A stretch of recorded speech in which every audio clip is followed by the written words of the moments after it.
Well, thanks very much for that introduction, Steph, and thanks everybody for staying the course on what is actually quite beautiful day at the moment outside. Hopefully what I've got to say will excite you and those government officials still left in the room. When I was asked to speak, it was about, what about the nuclear sector beyond 16 gigawatts, beyond the current next new wave? Let's have a look at opportunities and strengths. So it's a bit like asking me to gaze into a crystal ball.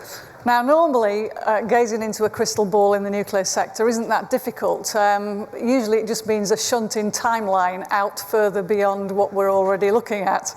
But if you'd asked me 10 to 12 years ago, would we have potentially being built in short order on UK soil an EPR mini fleet, an ABWR mini fleet, and an AP1000 mini fleet, I'd have told you were barking mad. And look where we are today. So who actually knows what the future will behold, and how much will it be in our hands versus other people's? But one of the things I've been asked to do over this last year or so was to chair the Nuclear Innovation Research Advisory Board. And for those of you who were not familiar with it, what it is, it's a non-executive body which has no money. So for those of you in the audience who are hoping to tap me up later for some dosh, I'm sorry, I haven't got any. We're an unpaid outfit with no money. But our job is to advise ministers on what should be the priorities for investment in nuclear research and development beyond that which is already going on, mainly in the waste management and decommissioning sector, and beyond that which the research councils are funding routinely. So it was to look at developing new R&D innovation programs to underpin the policy that government itself had underwritten, and which this new government has further reinforced in terms of the importance of nuclear to the energy and the industrial policies. So it's about low carbon energy, and it's about jobs and growth. And our job was also to make sure that we were fostering greater cooperation between the industry players who had some money and to look at a coordinated international engagement policy rather than the scattergun approach that we appear to have adopted hitherto. So what strategy are we actually underpinning? It's maximising commercial opportunities for UK companies and building a sustainable base. It's been a partner of choice in commercialising reactor technologies going forward.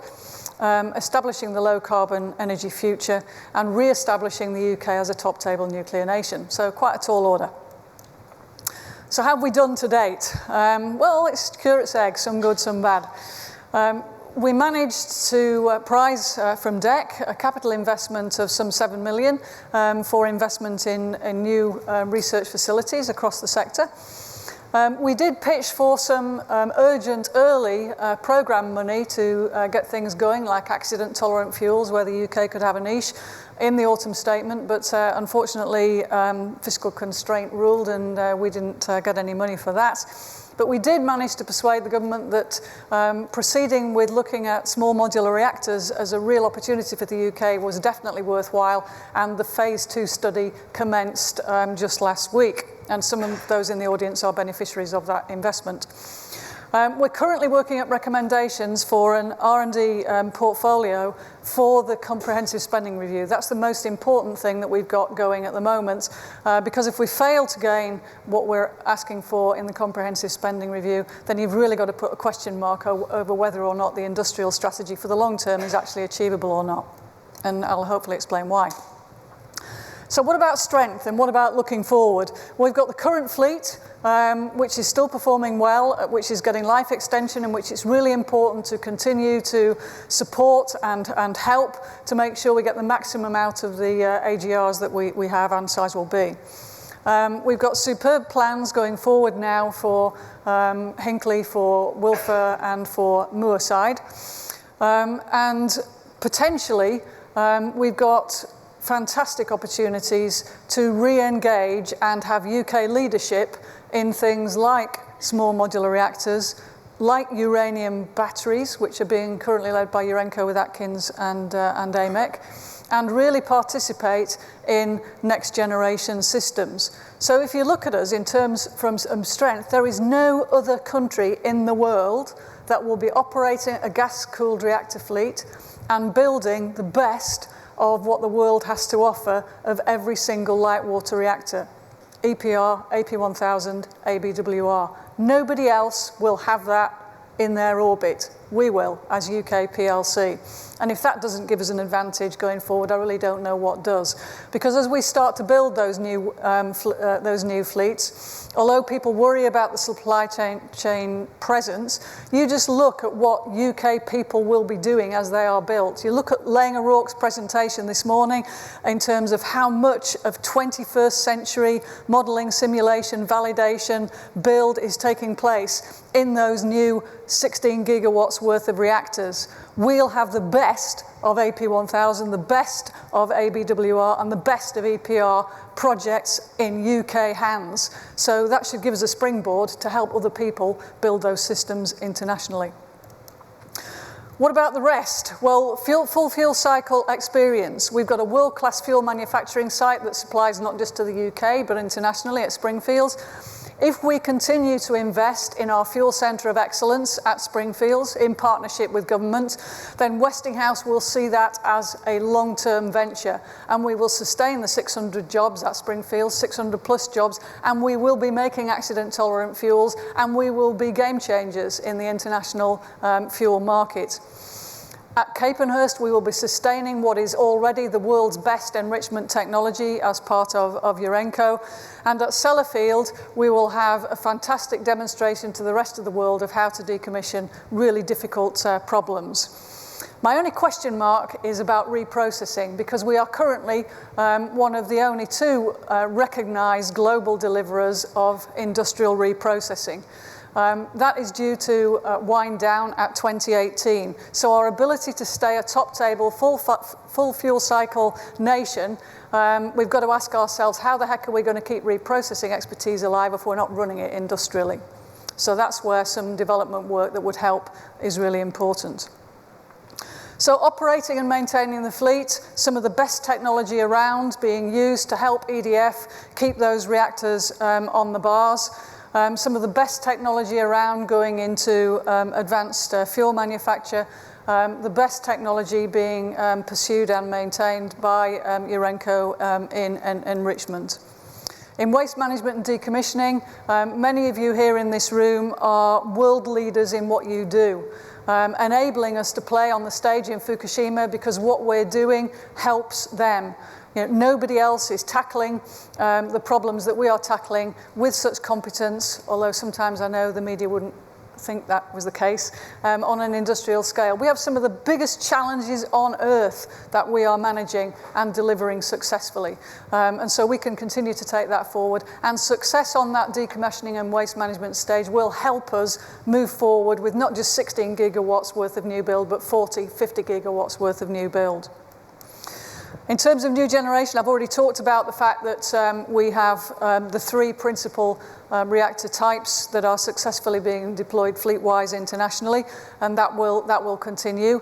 But the real question is, what do we do about the opportunity presented by small modular reactors? And I'll come back to that later on. Innovation and R&D. We have some of the best talent that the world has to offer in our university base and in our national lab base. We've had fantastic investment made by government in partnership with industry at the Nuclear Advanced Manufacturing Research Centre. Anybody who comes to look at what we have in the way of facilities and what we do is impressed. So the important thing is, how do we build on that and how do we get traction in an industrial sense and win work and more jobs and growth for the UK? And if you look at the reactors that we have built in the UK, we've got a strong history through generations 1 and 2. We've got the transition through to generation 3. We will probably deploy SMRs, at least if I've got anything to do with it, we will, and many of those in the audience too. And there are significant opportunities for us to gain a place in generation 4. Now, 4 of the Generation 4 systems have fuel cycles associated with them. They require recycling. So if we're serious about being in Generation 4, then we cannot be serious about quitting recycling, because you can't have one without the other. So let's take a look at small modular reactors. These are the things that could give us the chance to make nuclear affordable and financeable.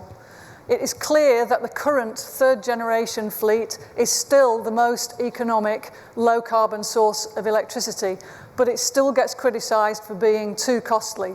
Now, a lot of the efforts being taken by the companies in modular construction and in innovative ways to improve the Generation 3 Plus fleet are underway. You know, they are still very tricky to finance in the private sector in a deregulated world.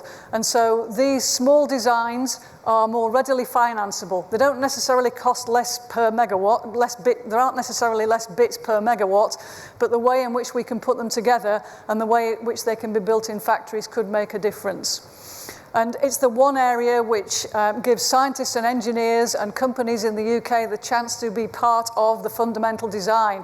The designs are not yet closed out, so there is scope for UK IP and therefore for the UK to be part of the fundamental completion of the NSSS design and to be the manufacturer in factories, just as we are the manufacturers of Trent engines for aeroplanes. You know, we can be manufacturers of NSSSs for small modular reactors. They'll be built in significant numbers to allow the cost reduction to flow through. You know, with the best will in the world, with the numbers of EPRs, AP1000s and ABWRs being built, it's hard to get that real flow of many reactors and hence much cost reduction. I mean, they all have many bits, and so you do get cost reduction flowing through the supply chain, but SMRs themselves as an entity give us the opportunity to significantly reduce the costs. They also have advantages in the way in which they interact with the grid in not being such a big switch as the largest of our light water reactor systems. So they're the easiest opportunity for the supply chain to gain entry into the reactor market because there are currently no global suppliers. The global market is potentially large, and there is a benefit of being first to market and getting it away. But this opportunity is a small window. You know, others are moving quickly to mobilize for small modular reactors, you know, China being a particular case in point. They're not novel technology, but they will be novel in the way in which they're made and the way in which they are configured. So they're a real opportunity for us. So let's have a look at the relationship between governments and industry, where, you know, government, although it's very enthusiastic about nuclear energy being part of the mix, as evidenced by the Minister's words this morning, you know, they're less enthusiastic about dipping hands further in pockets as the state. When you look at the Generation 1 reactors, you know, every single one of those listed was financed by either the state directly or state-owned enterprises. Industry did not really come into its own until you were starting to build quantities of Generation 2 designs. You know, as you look to the Generation 3 Plus designs, whether it be AP1000, ABWR or EPR, all had some help to get to the point that they are at now. When you look at Generation 4 systems, it is impossible to see these taken forward and conceived without state assistance. They are too far out for industry to be paying on its own. So government has to step up to the plate if it is serious about us playing in the Generation 4 world. You know, industry will help for the areas where it can see, you know, a niche role and where it too can gain as these systems are evolved. And small modular reactors are, you know, a step along the journey towards Generation 4 systems in some cases. So it's no good at us showing a vision like this in our nuclear industry strategy if there isn't a mechanism to actually achieve it. Okay, when you look at the facilities we have, we've got the best, some of the best in the world. They're nearly all new. This is incredible, really. We were so lucky that from the middle of the 1990s onward, we invested a fantastic amount in capital assets for nuclear R&D. The important thing now is to have the funds to pay the scientists and the engineers to actually deliver the innovative programs that will yield results. We've got Europe's biggest cave line. We've got £350 million worth of investment in an R&D facility. We've got dedicated mixed oxide fuel labs. We've got high active modular facilities and active and inactive solvent extraction labs. You know, we can do pretty much anything. We just need to mobilize to do it.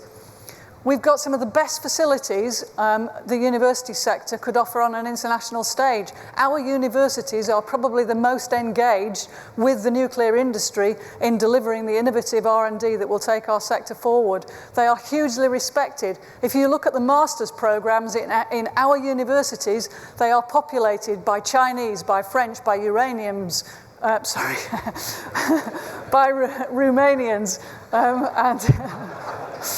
and others right across the world. It's well, it's a lesson to us. You know, our universities are training the rest of the world. So what are we doing about making sure that we're capitalising on that intellectual horsepower and using it to get the jobs here, not there? I mean, that sounds a bit xenophobic, but you know what I mean.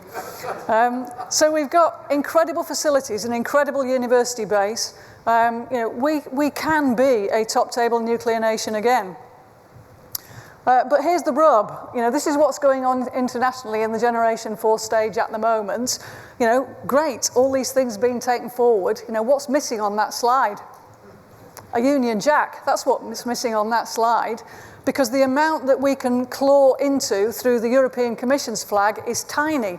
Because there is, you know, single millions of euros across the whole of the member states going into advanced fission systems, because you can't get unanimity for the programme. You know, Austria vetoes anything in new stuff.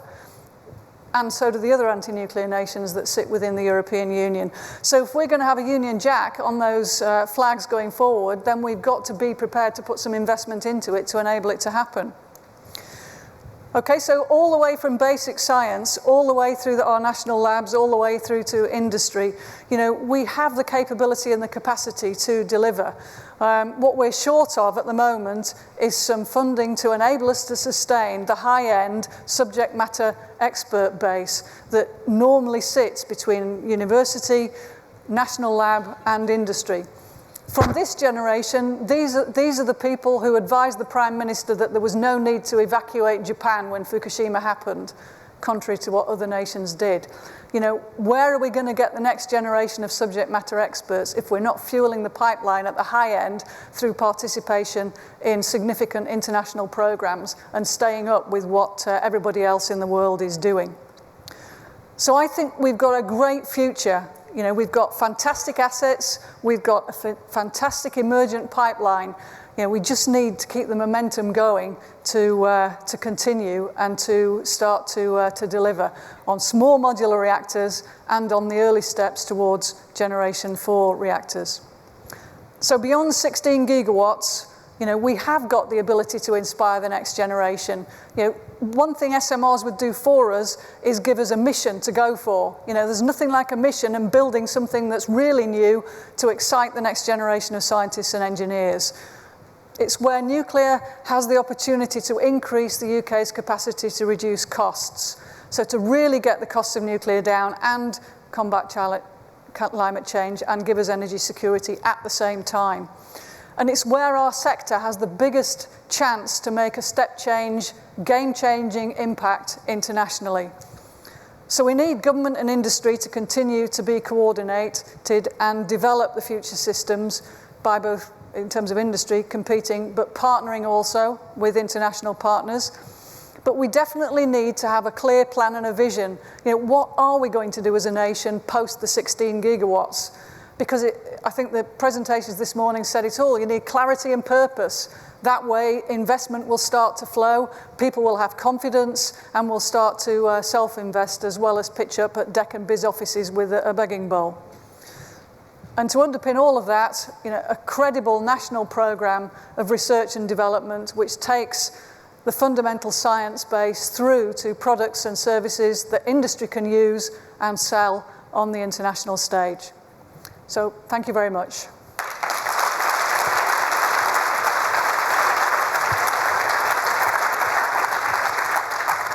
Thank you very much. It was such a passionate speech. I think everyone was, energised by that, definitely.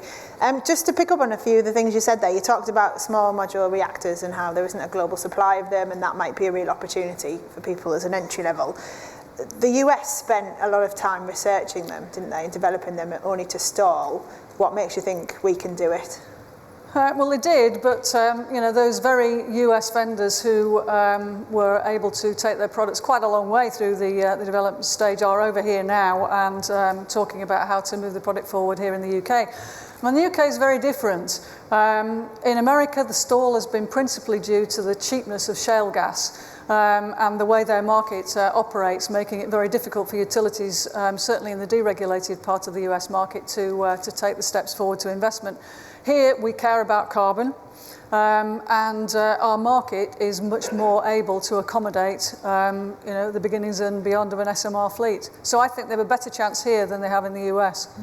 Okay. And on the research and development side, you're very passionate about that. You talked about our new facilities and how we can pretty much do anything, to quote you. What could the Chancellor say next week in the budget? Because it often gets a mention, R&D in some form, often not big enough, a lot of industry people would say. What would be the dream thing to hear, apart from, like, obviously trillions of pounds being given to R&D?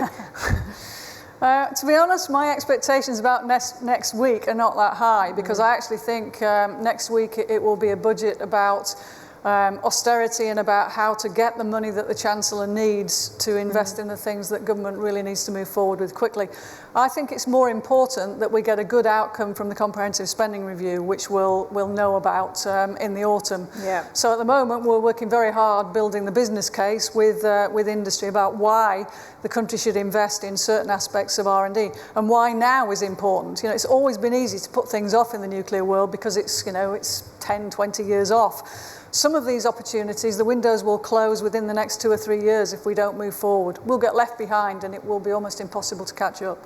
So what would you like to hear then in the Comprehensive Spending Review in December? Well, ideally, I'd like to see the whole of NIRAB's recommendations accepted, but certainly aspects that push things like the manufacturing investment that will help us on an SMR build journey, investment in accident-tolerant fuels to take forward in our fuel centre of excellence, because that's potentially a game changer that industry will help to finance going forward.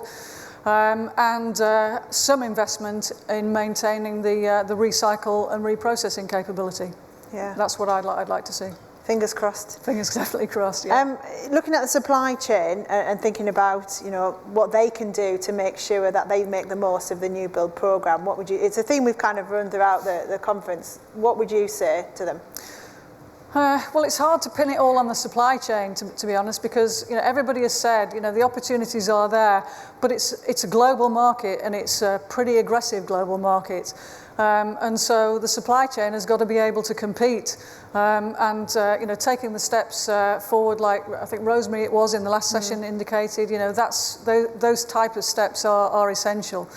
But things like an SMR investment would give them a better chance to get in at the ground base and then start to move forward. I mean, some of our companies are active on the international stage now. There's a lot of our professional services companies, are internationally credible vendors. So, it's not like we're starting from nowhere. Yeah.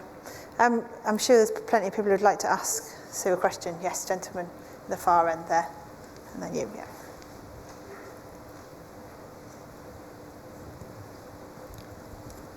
John Robertson, Gen 2. So you said that 4 out of the 6 Generation 4 reactors are fast reactors, and so they rely on reprocessing, just at the time when we're going to run down reprocessing operations. My understanding is that the decision has been made that the fuel from the new build reactors will not be reprocessed. Shouldn't the government be mandating reprocessing of nuclear new build fuels as a means of maintaining that expertise and simply for the reasons of conservation of resources? Well, yeah, I mean, I wouldn't want to dictate, what the policy government should adopt would be, but my take on the current strategy is that it was important not to prejudice the investment in the first wave of new reactors by confusing it with a reprocessing mission as well. There is time. It's not a decision that has to be taken immediately, because the reactors, when they're built, we heard that EDFs will start in 2023. It will hopefully have a 60-plus lifetime. So we're looking towards the turn of this century before we actually have to do anything in terms of activity with the light water reactor, without the light water reactor fleet. Now, the one thing I would say to you as an audience, you're all nuclear professionals. you know, which other sector would consign material that it could recycle and use as a valuable energy resource. You could recycle 96% of it to a waste form. You know, that's got to be an insane thing to do globally, ultimately. When you look at precious resources, world energy demands and things like that, at some point there will be recognition that recycling is the right thing to do. So the only thing that I would say is that we've got to have a robust mission to store our spent fuel adequately for the long term until such time as recycling is back on the agenda. Okay. That's my opinion, by the way. That's nobody else's policy. Dame, I and Ron Oberth, I'm not even a Brit and your talk got me worked up. I think SMRs in the UK can be your moonshot.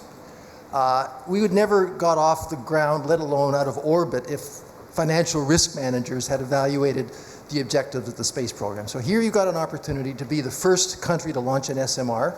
I think Canada would be a good choice as well. But you've got the passion, the vision to get on with it and put the risk managers aside and just do it, and it could be a game changer for our industry. So I applaud you, and I hope we'll follow right after you, or at least in parallel. Good luck. Yes, gentlemen. Yeah. Thank you. Ahab Abdelaziz from Gowlings from Canada and the UK. First question is really, what would it take to get you to run for Prime Minister of Canada?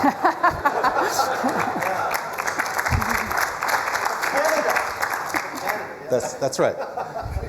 You made a point that I'm quite fond of, which is that in the West, all the technology we developed, all the reactors we built have been done with the state's backing. In the East, that's exactly what's been happening, and that's what's powering it. What do you think is sending our governments running from both the technology development and project delivery risk? Well, I guess governments have the life cycle of their particular election. So some have 3, some have 4, some have 5. And it tends to be short-term objectives and deliverables. And to be brutally honest, as an industry and a sector, we haven't exactly covered ourselves in glory with staying on budget, on time, and delivering what the governments of the day would have wanted. And most nuclear stories are negative, and it's not exactly a vote winner. So I can understand why there might be some risk and some nervousness in the powers of Westminster and Whitehall about why they should take a stake. But having said that, with some of the opportunities that we have before us, light water reactors being a case in point, where you're building global fleets and will shortly be able to demonstrate that they are being built reliably and that they will run correctly, and with the financial constraints, then I think government may start to look at different models. I mean, my understanding is that if government were prepared to stand behind a system, say, you could take £20 a megawatt off the generating cost. So at some point, somebody is going to have a sensible discussion about where does the finance come from, what does it cover, can government be confident in taking a stake up to a point when it can then be released to the private sector to run, operate and take the profits. So a mature discussion, I think, is what we need, but I wouldn't like to predict us actually having one. Just on that point about reputation, obviously as someone who covers the energy sector a lot, do you think that fracking has taken the light off, the kind of danger light off nuclear now, because more people are protesting about that and bothered about that than they are about nuclear, or do you think that's just a passing trend? And when No, I mean, I think it's a fair point, Steph. I mean, it's not just fracking; it's about it's wind farms, and it's interestingly it's solar farms. Despite people's enthusiasm for these technologies, the amount of opposition now emerging when you see large-scale both wind farms onshore and solar farms onshore being built, people suddenly realise that actually they're not too fond of them. And so, although it's not a happy situation, and I wish it was better, in some cases nuclear is the least worst option. So, if that's a better place to be than nuclear being hated and the subject to everybody's vitriol. I'd like to see it taken forward as the best economic solution for low carbon energy, and one that you can rely on. It's great for energy security, it's great for affordability, it's great for reliability.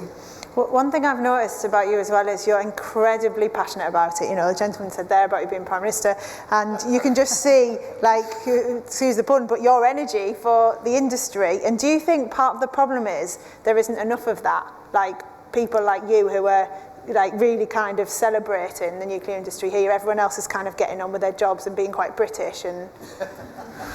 Well, I would hope there's a bunch of people in this audience, you know, I wouldn't say that I was exactly an exemplar, but I would have hoped there's a pile of enthusiastic people in this audience who could go and do exactly what I've done.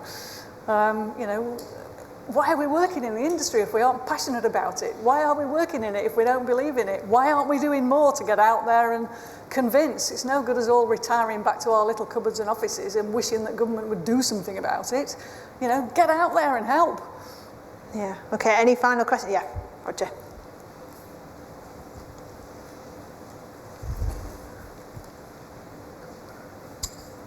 Thank you very much. I hate to say anything that dents the enthusiasm, because I share the audience's view of your very effective presentation and very exciting in many ways. The one thing you didn't mention, but then it wasn't really part of your remit probably, is the whole issue of disposing of waste. Now, you've said that reprocessing, in your personal view, would be something that we should come back to at some stage. But until we do, I mean, there are an awful lot of intelligent people outside the nuclear sector who, when I say, well, I write about nuclear, they say, well, what about all the waste? And I say, well, there is a policy. But at the moment, we still don't have, apart from intermediate waste and so on, the deep geological disposal facilities. There's no agreement as to where it could be. Isn't that a pretty important part of the mix to get that resolved, so that all these plans to increase various aspects of nuclear can be done with public support? That's the one issue I'm a bit concerned about still. Yeah, I mean, it's a fair comment. I mean, the Minister this morning did say that one of their priorities was to move the journey on the geological disposal facility forward. I just wish we'd stop calling it the geological disposal facility. You know, I just wish we'd call it, you know, the engineered disposal facility, because, you know, the engineering that goes round it is actually far more important than the geological site. You could put it in probably most places in the UK, because you can engineer to around any minor imperfections in the geology. It's not all about geology, it's about a robust engineering solution. Much of the volume of waste that we have already, whether we like it or not. So at some point, it is going to have to go somewhere. Much of it is stored at Sellafield at the moment in engineered stores or in facilities that will shortly be decommissioned, and the material will be put in engineered stores. So it's about finding a place where there is a sensible public discussion and debate, and where the ultimate community is happy to accept that it be placed underground. Sweden and Finland have managed to get that far. At some point, we also will strike a contract with a local community whereby they will gain enough and they will be confident enough that the engineering justification is robust enough for them to say, yeah, okay, well, it can go here. I don't think it's a barrier to new build at the moment. You know, it's certainly not, in any of the public engagement that I've been involved in, been a barrier to any of the current first wave stations. You know, people, I think, have now got enough information and are grown enough up to realise that a lot of what we have is a legacy of history, and that the amount that you'd add with a new fleet is actually pretty small beer in the overall scheme of things. Okay. Thank you very much for your time, so that you're free to Thanks, go. Steph. Great to put our hands together for the MC.